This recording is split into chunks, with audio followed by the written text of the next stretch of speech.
All right. This is the Big Kid Show. I'm Mr. B, and thanks for kicking it with us, even if it's just for a little bit. With me in the sandbox today, we got two of your favorite Big Kid legends. We got Big Nick, the general expert.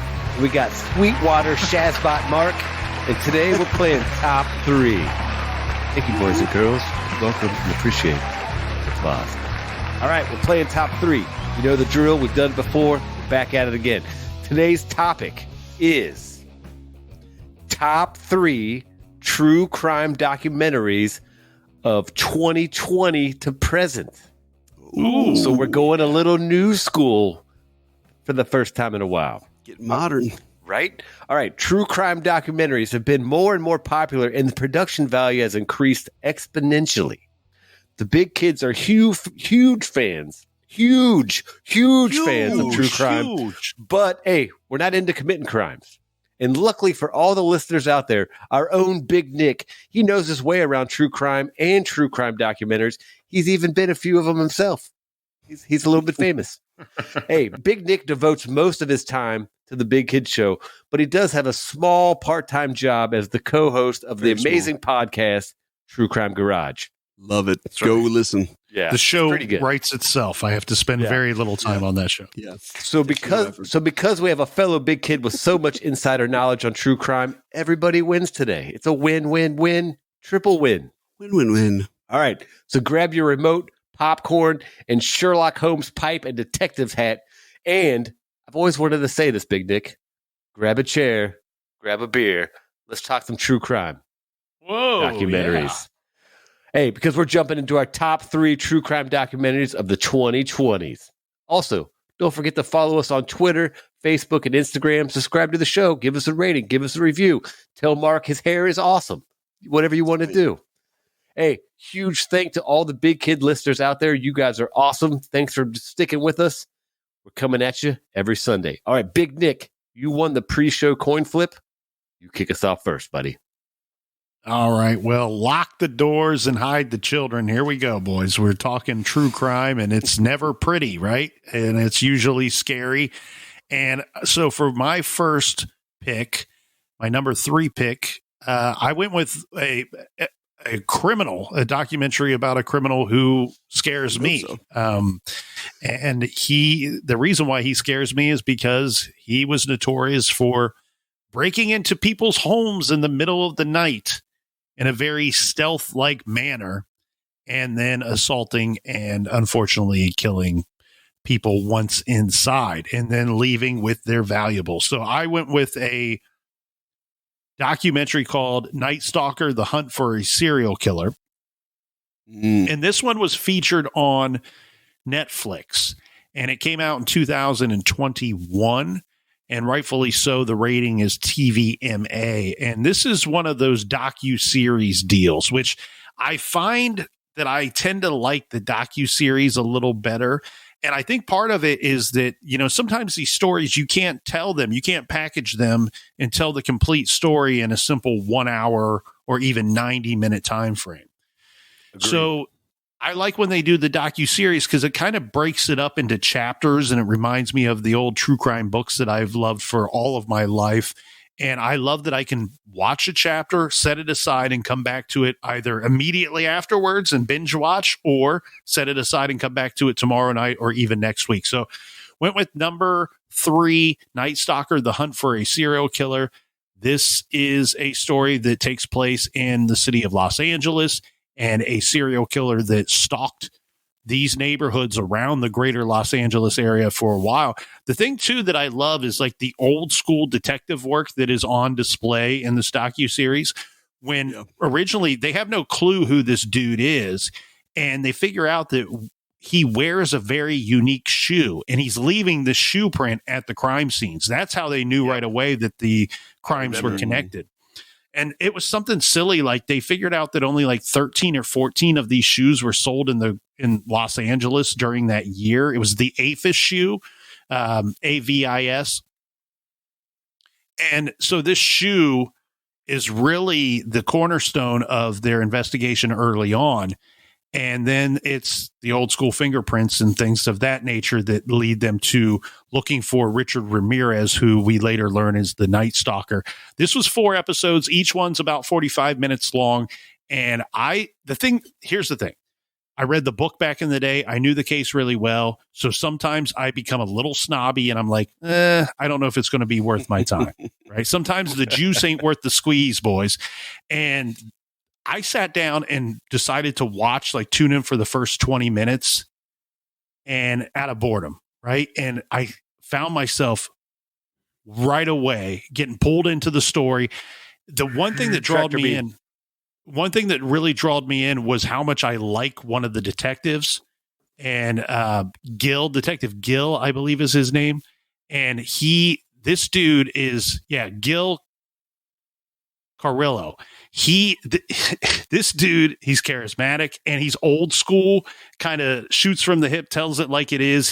This dude should be on TV 24/7. Like I could watch a lot of Gil Carrero. So The Night Stalker, The Hunt for a Serial Killer on Netflix.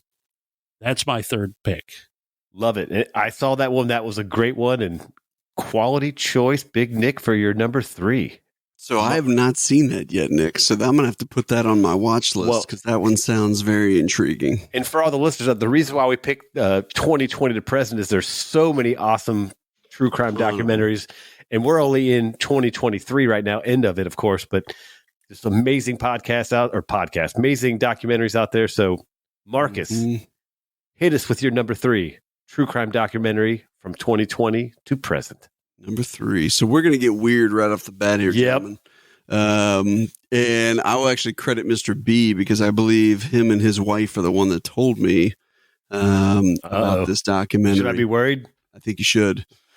Because everybody knows we've got meat eaters and we've got vegans, and then there's bad vegans. So Bad Vegan on Netflix, Fame, Fraud, Fugitives. This documentary to me was such a strange story. But I mean, essentially you've got the main character, so to speak, Sarma Melangalis. I'm probably butchering her last name. Nope, you nailed it. All right, perfect. She was the owner of a New York City vegan restaurant called Pure Food and Wine. And she ends up meeting and then marrying a con man whose name is Anthony Stranges. Who he had called himself Shane Fox as a part of it. And basically this guy just extorts insane amounts of money from her. And I think they even start, they start one of the episodes, it might even been the first one, with a conversation that they're having. And this dude is just so manipulative. And I think it's one of those things where when you really hear stuff like that, because a lot of times with some of these, when we talk about people getting swindled out of money, you're like, well, how did they fall for that? What were they doing? Because she had a great restaurant that all of her employees loved her. It was very popular too. Very popular. A lot of celebrities were frequenting it. And she basically ended up embezzling a lot of the money from the restaurant. And the whole staff got screwed over. It's basically just a big hodgepodge of mistakes after mistakes after mistakes. But this dude, Anthony Stranges, this dude deserves the beatdown of a century. Right. Let's get him. Total trash guy. I mean, I can say that confidently. And just as manipulative and coercive as you can possibly think of.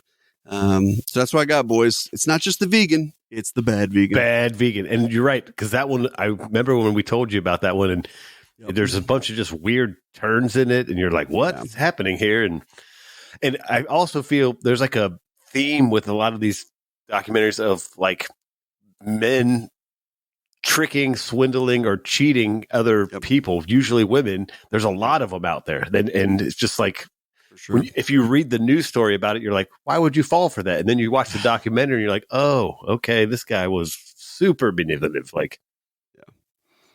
Yep. Absolutely. I'll punch that guy right in the dick. Right in the dick. All right, so let's move on. Mr. B's number 3. So for everyone out there, my list was 20 deep. There were so many good ones just in this small amount of time, but I'm going to go with, and a lot of times I looked at like production value and how they put it together. Like you guys have seen some of these documentaries where they keep like repeating themselves. And I'm like, all right, you just said that 20 minutes ago. And so those ones drive me nuts. But this one I thought was done really well. Also, I believe Big Nick and a Captain covered this on True Crime Garage. But my number 3 will be American Murder, The Family Next Door. Oh, man. Oh, yeah. That was the case of the 2018 Watts family murders, which took place in Frederick, Colorado. Yep. You guys remember Chris Watts? And they show a lot of the police footage of like seeing him right after it happened. He's just calm and chill and like dude, you just killed your wife and 2 daughters and very young daughters. Oh my God! So that one, I mean, it was even tough for me to watch. Like, but just I loved how they put it together. That one came out in September 30th, 2020. That one is the Netflix one as well. But that one's just a 1-parter. So I think it was 85 minutes or 82 minutes or something. Yeah. But just, I thought it was done really well. Just terrifying that somebody could do that. And then a lot of twists and turns that happened towards the end of it with why he did it and why he didn't. So, yeah. So that one was on my honorable mention, Mr. B. But I had to take it off for the simple fact that one legitimately gave me freaking nightmares. Yeah. Like, because, I've got 2 young kids, a boy and a girl, and like literally made me physically nauseous and like ill watching it. But I'm also somebody who is always like, what is in these people's head that would like, what could possibly drive you to do something? So it's almost like a car accident. You can't look away because you're like, what in the world would drive somebody to be that sick and perverted and just like a horrible, horrible human being. But that was really well done. And that was one they had a lot of like body cam footage and interviews, afterwards. And it was really well done. So I can definitely see why that one made your list. Yeah. Well, and it came out during the COVID year, and I don't know when the production of this one took place, but I like what you said, Mr. B, about, some of this is production value, how things look, how things turn out, the final product. And with this one, what intrigued me about it was the way that they presented the story. There was no traditional narrator. There was not like reenactments. It was all done through neighborhood camera footage and security camera footage and police interviews and text messages. They would put the full text message up on the screen. And the only narration really was that there might be somebody reading some of those text messages. And I don't know if they did it that way to be creative or if they did it that way to have a solution to how do we continue to put out TV shows, documentaries, and movies during COVID when nobody's allowed to get together to film anything. Oh, I didn't even think about that, Big Nick. Good point. And if you see a lot of the shorter 40-minute deals that are coming out these days in 2023, you're getting similar types of telling different stories in that way, where you don't really have any reenactments, you don't have the traditional narrator, and you're putting everything of a collective of information using phones and all the technology that we currently have to tell the story for you.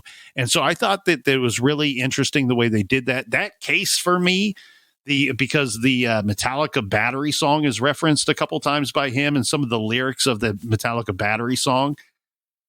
Mark, I enjoyed it. To say that you enjoyed the documentary is rough, right? Because the subject matter. Yeah. Enjoyed because it was like you felt well good after. Together. It was like more of like you enjoyed it because it was done well, but you still were like, ugh. It was done well. It was worth my time. I like what you said about not being repetitive because I think that's disrespectful to the viewer. It's like I'm giving up my time to watch your product and you're just going to repeat a bunch of stuff. You're going to take a 2-hour story and drag it out 3 hours. Unnecessary and disrespectful to me, the viewer. But yeah, that case and Watts, that asshole, he ruined that Metallica song for me. Like I cannot if battery comes on my headphones or Skip.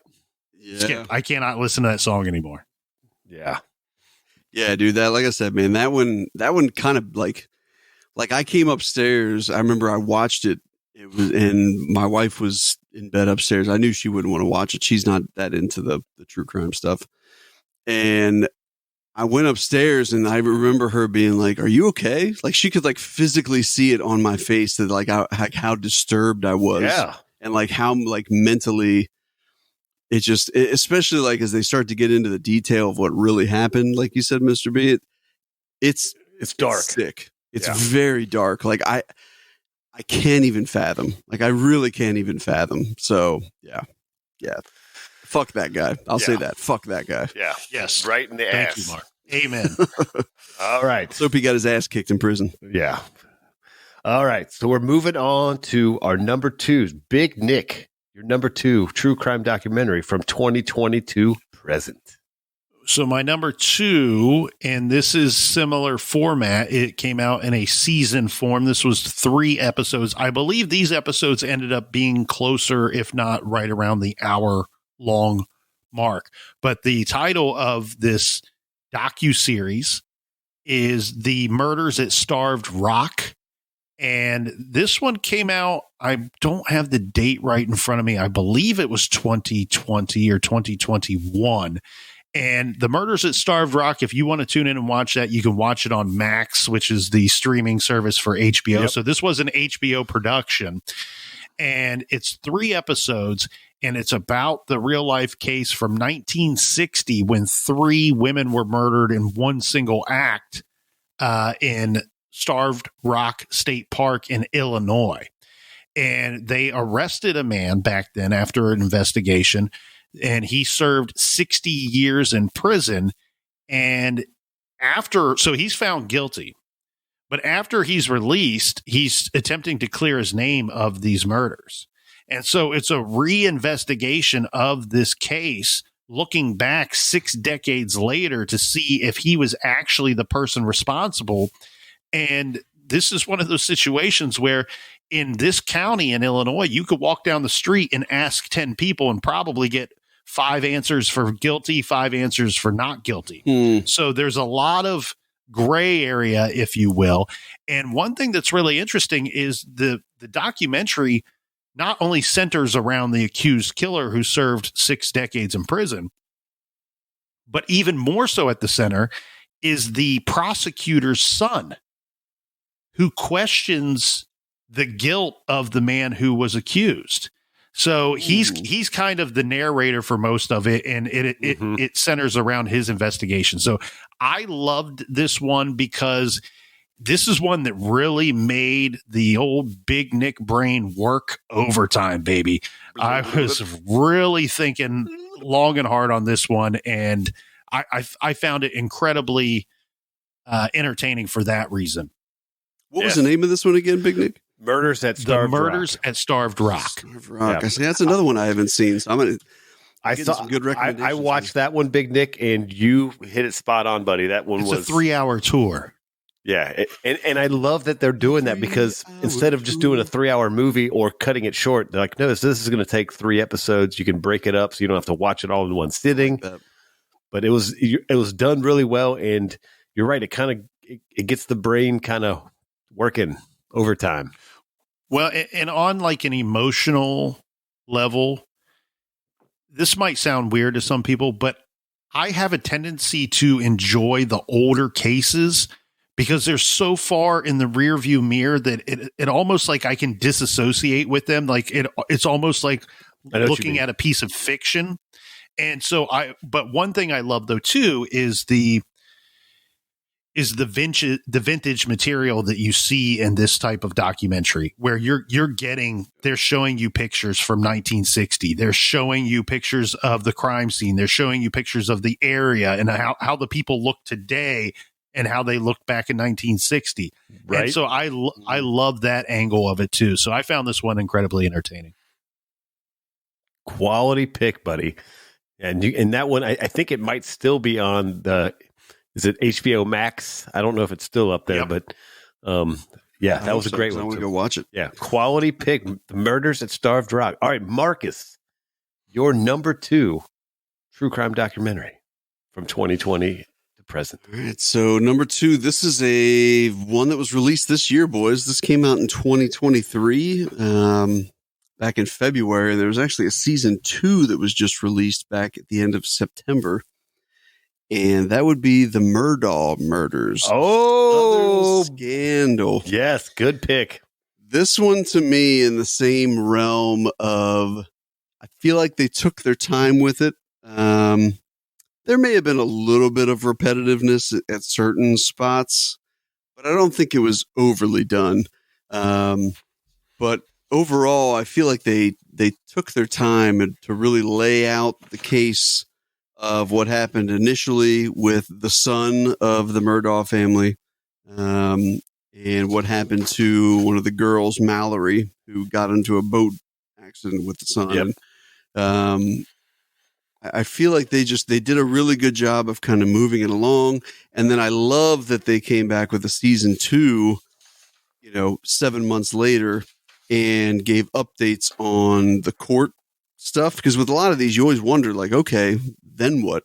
Right? They end and you're like, well, now what happened? Where is that person now? What's going on? Yeah, because season 2 came out just here in September 2023. Mm-hmm. Yeah. So to me, this is, if you haven't seen it, it's definitely worth watching.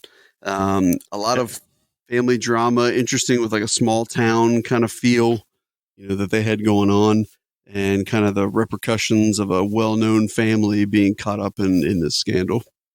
Plus, also Big Nick. Wasn't this also covered on True Crime Garage? Yeah, I think we did.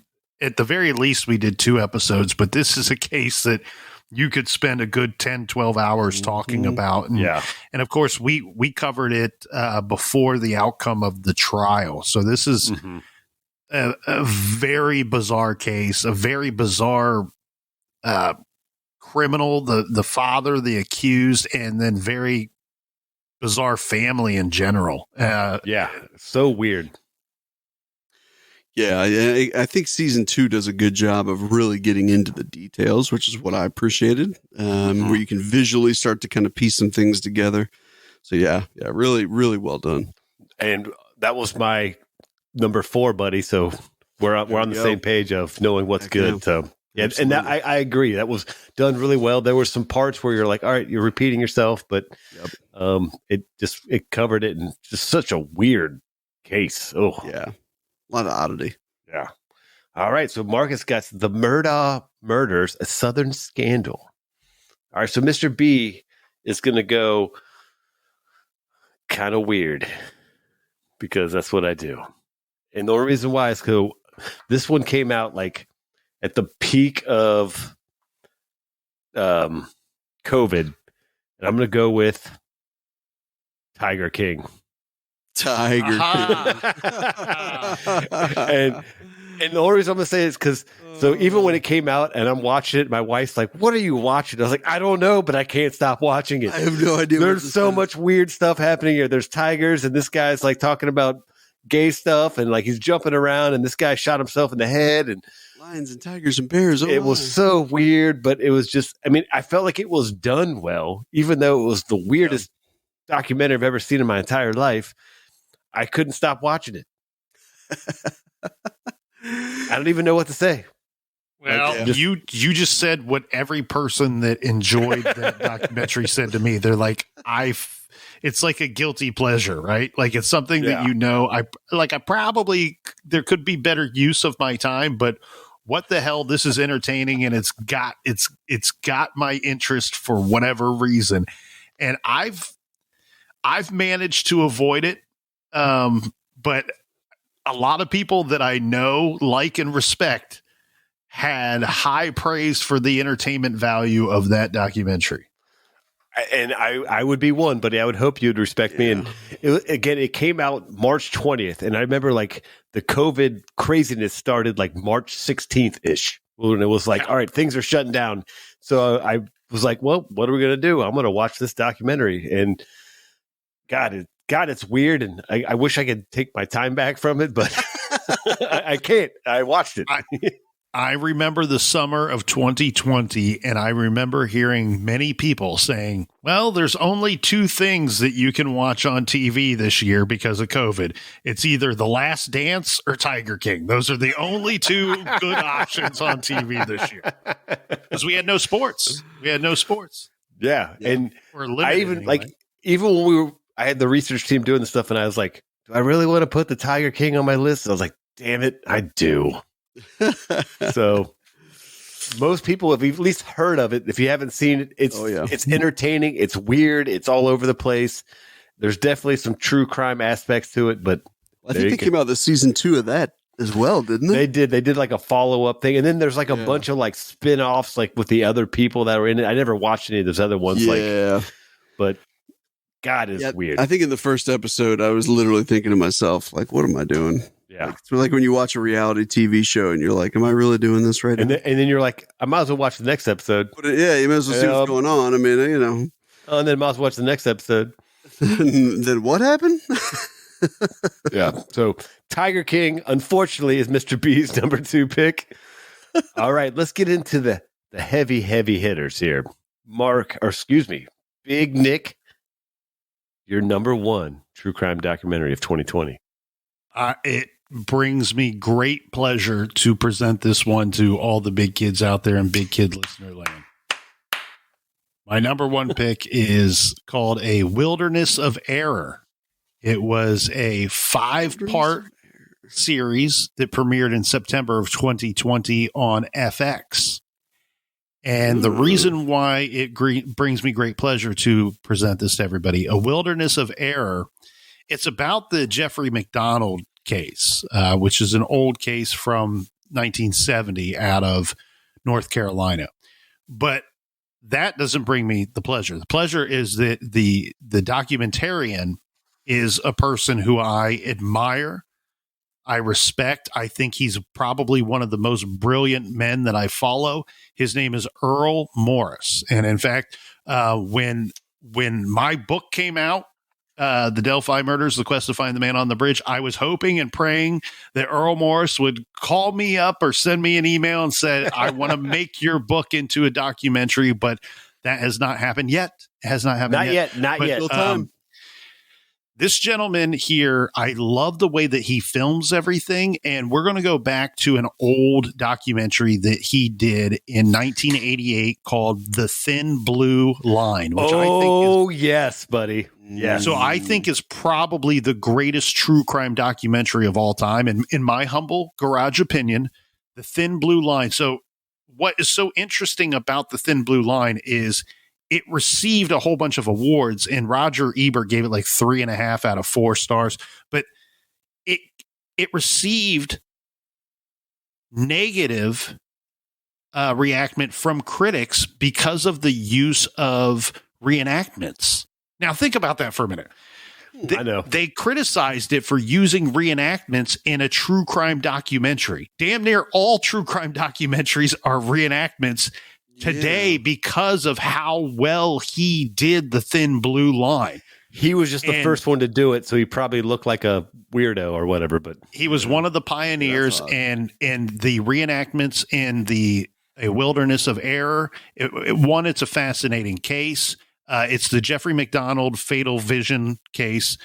He's accused of killing his entire family, like Christopher Watts, and this man was acquitted and also found guilty. So there's an element of unsolved in the case, even though it's adjudicated. But again, my love for Earl Morris, in the way he films things and the way he chooses to present things in an conventional manner, I have so much respect for this guy's work. You know what's funny is currently the Chipotle commercials. Those are Earl Morris. He doesn't stay. Really? What? He does. Yeah, he doesn't stay strictly in the true crime world. He does documentaries about anything, like whatever piques his interest. And currently, he's doing the Chipotle commercials. Where they show like I bet he's doing it just for free burritos. Possibly. That guacamole is fantastic. So the one where she's stirring up the guacamole and she's talking, and then the one where they're like, saw that one. they're cooking the chicken on the grill. Here's the thing, though. She states in there, she's like, on the Chipotle commercial, she's like, everything we make is fresh. Yeah, we don't have freezers. And I'm sitting there thinking, like, with all the problems Chipotle has had, they should probably get some freezers. Freezers might be a good idea, Chipotle. Hey, reference back. Let's do them. Good pick. And Big Nick, I think I saw that one too. It's been a while, but that was another great one. And you're right. That is it. Errol Morris or is it ERROL?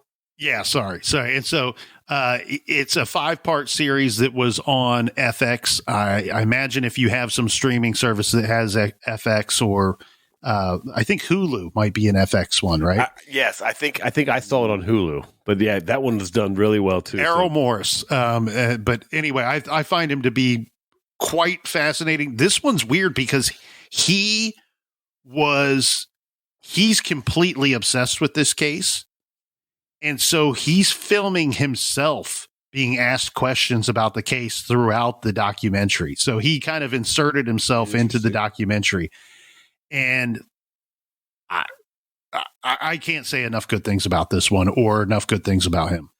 Hey, so you've heard it here. Big Nick, true crime guy. He knows a little bit about it. A Wilderness of Air. Check it out. Mm-hmm. Mark, you are up for your number. Can you top A Wilderness of Air? Or can you top Tiger King? Big Nick swept me. Three of them I haven't seen. I haven't seen any Big Nicks, and I love his suggestions. So I've got 3 new things to go look up and go check out. Hey, time to neglect your family and go watch some documentaries. Right. Doing something. So I think this is a pretty good one. So this one I kind of stumbled upon. This was on HBO, and I believe this one came out back in 2020 as well. It was a 7-part series. Whoa. So 7 episodes total. And I know Big Nick's familiar with this case, but it's called I'll Be Gone in the Dark. Yes. Is the name of the documentary. And it's based around the Golden State Killer, also known as the East Area Rapist and the original Night Stalker. This guy is one of the reasons I started boarding up my sliding door in the back of my house. I mean, just a creepy premise and so much carnage that this guy put out there. Kind of crazy as it went through. And I love the fact that it was 7 episodes because I felt like there was very little carryover from episode to episode. And it was always moving forward, but they took their time with it. You could tell they took their time and they've really fully fleshed everything out. To have 7 episodes is quite a bit. I mean, that's a lot of episodes. But if you've not seen it, I believe it's still on HBO Max now. But I'll Be Gone in the Dark. It's just a fascinating thing. Marcus, was that the one that involved, was it Patton Oswalt's wife? That's right. Yeah. So Patton Oswalt and his wife. Away. Yeah. So Michelle McNamara was her name. And she basically was writing a book about it. Yeah, she was like almost McNamara. Yeah. McNamara. Thank you. So she was writing a book about it and obviously was under a lot of pressure. I won't go into the details. Watch the series. You'll get more details on it. But yeah, I think Patton Oswalt's the one that kind of helped push the series out and get it promoted and get, and ultimately it's one of those happy ending in the ends as much as you can have a happy ending for something like this. And as brutal as this was, but crazy to me how long this guy was out there before they found him. Exactly. I mean, that was one of the, I think the most intriguing things about the series was the fact that the dude was still out there after so many years. I mean, this was back in the 70s and 80s in California. So, but yeah, couldn't recommend it more. Easy number 1 for me. I'll Be Gone in the Dark. Lock your doors and learn how to headbutt. That's right. Quality pick, man. And that, Mark, that was my number 5, buddy. So yeah, we're on the same page. All right. So move on to Mr. B's number one. I'm sure we're going to have some, honorable mentions here, but the reason why I picked this one is because I love the story behind it. It was one that as I watched it, this was a 4-part episode. It was called Wild Crime, Murder in the Rocky Mountains. Another one I know. And Big Nick's looking at me confused. So this one's available on Hulu. It came out September 28th, 2021. The premise is episode 1. This guy calls 911 and he's like, my wife fell off this cliff. Well, it's kind of determined that he pushed her. And then as the episodes ensue, you start to learn about this guy and his manipulative behavior. And then he had another wife that died under suspicious circumstances. And wow. So just like it kept going with the like intrigue. And so that's why I loved it. It was just awesome. Like actually, I rewatched it recently just because I was like, do I really want this to be my number one? But I thought it was done so well. And then it's an ABC News thing that's on Hulu, and there's actually a Wild Crime season 2, which is a whole separate case. But I'm talking about Wild Crime, Murder in the Rocky Mountains season number 1. But Big Nick, you would love this because they show a lot of the detective work. So because it was done on what am I looking for here? Federal land. Like they only have so many special agents to like that are responsible for public land.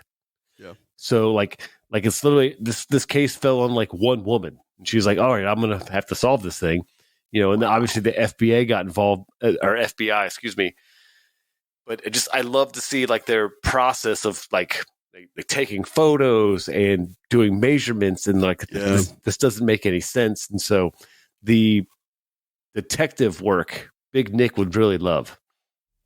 Very nice. And that's my favorite part of these things. Like people are, why are you so into true crime? It's not necessarily the crimes themselves. Me, I'm more intrigued by the investigation and the police strategy and things of that, especially when there's a manhunt or an unidentified killer on the loose.